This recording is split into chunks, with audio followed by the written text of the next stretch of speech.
হাজার ব্যথা বেদনার পরে ফিরে আসনি তুমি আপন ঘরে। দিনের আলো তুমি ছড়িয়ে দিতে চলে গেলে মদিনায় মক্কা ছেড়ে।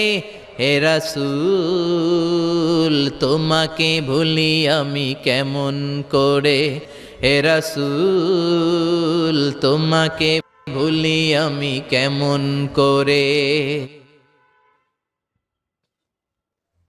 হে রাসূল তোমাকে ভুলি আমি কেমন করে। আমাদের প্রভু এক নবীর উম্মত, জীবন বিধানে ওই শিবানী কোরআন। আমাদের প্রভু এক নবী